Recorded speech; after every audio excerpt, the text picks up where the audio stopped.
Bears start 1-0, but it was ugly. Defense was good. Special teams had its moments, other than the Bayless muff. But tough to win week to week in this league like that, especially for a team with very high expectations. Bears went from about a 3-point dog in week 2 on the road Sunday night to a 6.5-point dog.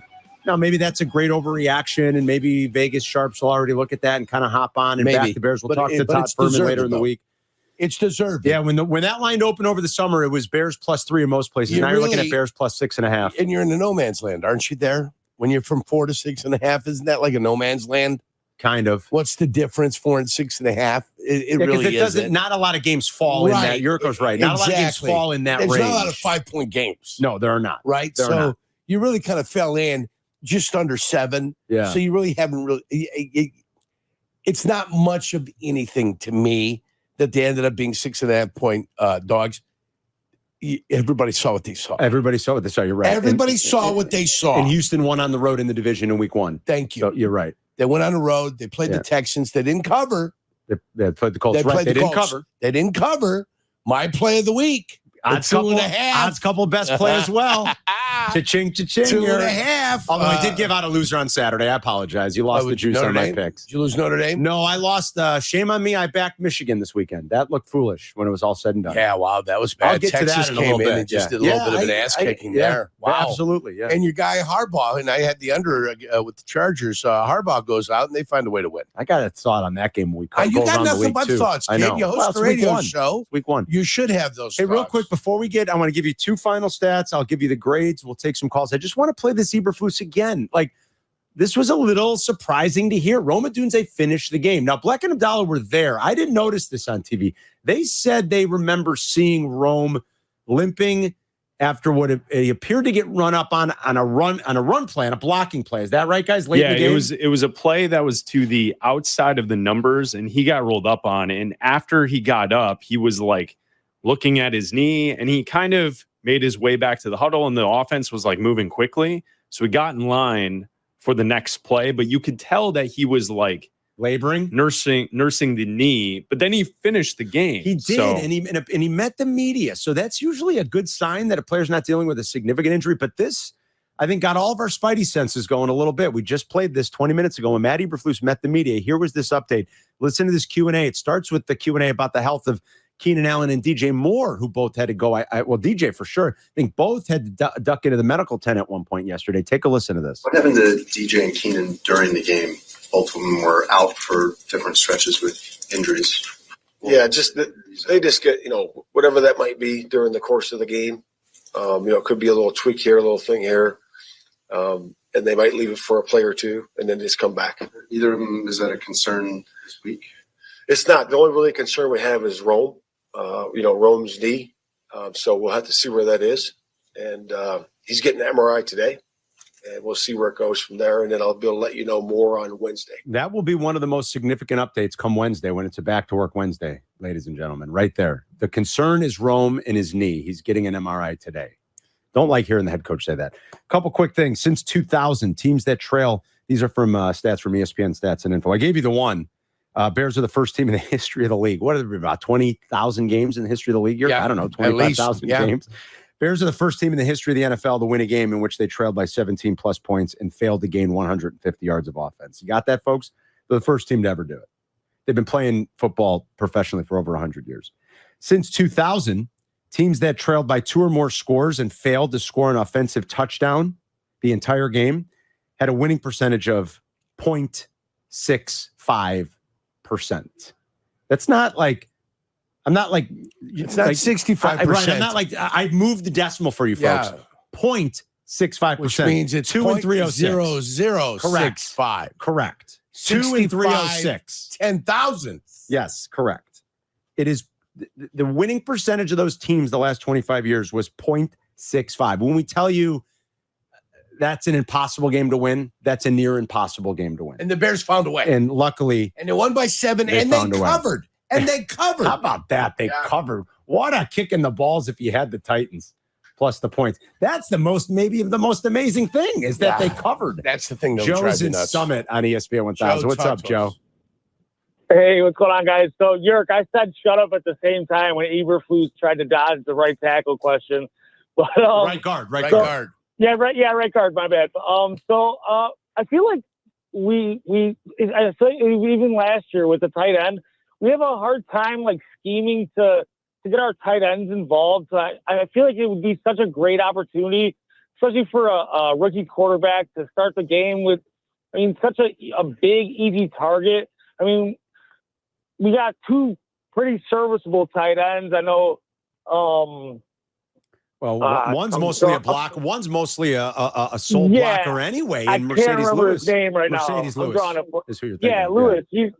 I know he's mainly a blocker, but I mean, we do have some skill there, and I feel like a lot of times in the beginning of the seasons we just like completely missed that opportunity. And I'm with Joe. I'm with you a little bit. Like I want more Cole Kmet, not as much Gerald Everett. I don't mind Gerald Everett. I like the two tight ends. That's fine. I wrote it down in my notes too. You know how many? You know what Cole Kmet's snap count was? It was 48% of the snaps. That now maybe there's just some again. Like I don't even know how to judge Shane Waldron yet. It was so awful and so clunky. And maybe the all 22 when it's available later today or tomorrow, we go back and watch. Will give us some ideas. Maybe Waddle will get some ideas after he sees it. I don't even know how to evaluate what that crap sandwich was.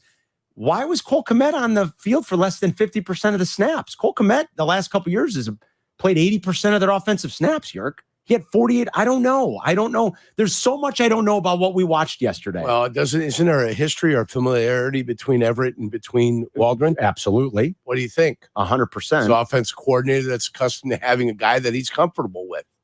He forgot that Ryan Poles paid one guy $10 million. Now, Ryan Poles may have to go in and say, hey, Waldron, this is my top paid guy. He's the guy that should be in there. Gerald Everett had should be 7 targeted. more offensive snaps than Cole Kmet. Does that tell you what you need to know? It's bizarre. Yeah. Abel in Shorewood. Or is it Abel? I'm sorry. Abel? It don't matter. It's all good. It's Abel. What's up, brother? Hey, not much, man. I missed you guys last Friday. I am from Shorewood. I wish I would have seen you guys at B-Dubs. We're in your neck of the nape, my man. I literally live like 2 blocks from you guys. But I digress. Next time. Yeah, I digress.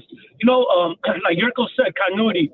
That's why the Bears should have been first team should have been playing in the preseason games more than what they did. And that just goes to show you, oh, well, you don't want nobody hurt. Well, look at Jordan Love. Didn't play much. Comes the first game, and he's out 4 to 6 weeks, supposedly, with MCL strain. Well, that might so be. You never know when somebody gets hurt. That's but the true. continuity was not there, and I wish they would have played together more as a team in the preseason.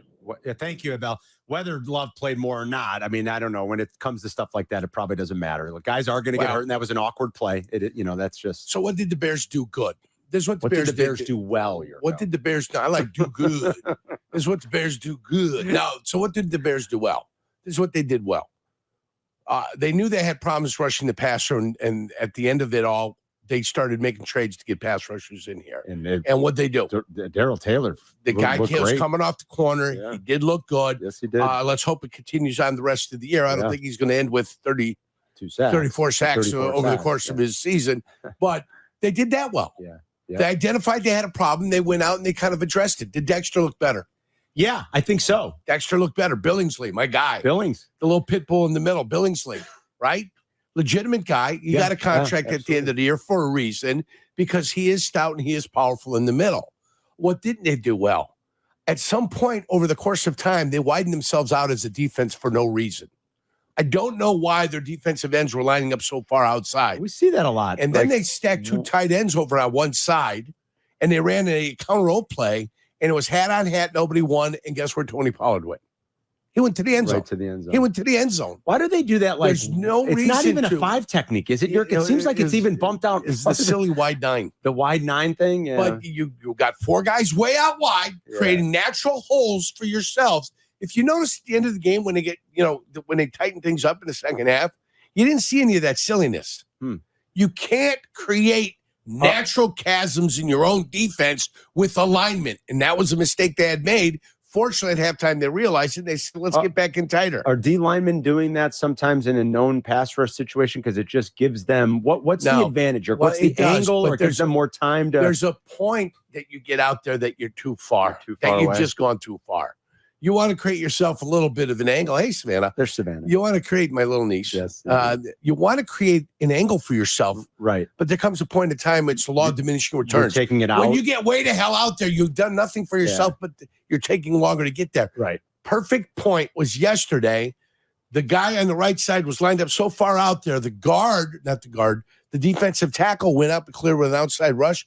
He came to go inside, but because he had to take 2 extra steps, he got to the quarterback with a hit, but he would got a sack on the quarterback, maybe forced the fumble. Right. If he was somewhere within the vicinity, the area code, the zip code of where the offensive tackle was. I know you don't like those wide sets. You've said that before, too. Well, I don't like it because it compromises the integrity of your line. I know. How do you defend? You defend from the inside out. Mhm. That's how you defend. You defend from the inside out. The underbelly of a defense, if you can go ahead and attack that and get to that, then it's compromised. Okay. Because now you're sitting there worried. You're in trouble then. You can't let the quarterback yesterday, Will Levis, just stepped up naturally because your rushers didn't have any discipline in their rush lanes either. So they're upfield. He takes 2 steps up. There's nobody there. Like on the touchdown. And now he's got a choice whether to run or to pass or to do whatever he wants. And if you're a linebacker, you step up, go ahead and step up. You hadn't crossed the line of scrimmage, he's going to hit something right behind you. So there's a couple of things that the defense needed to tighten up. They did in the second half.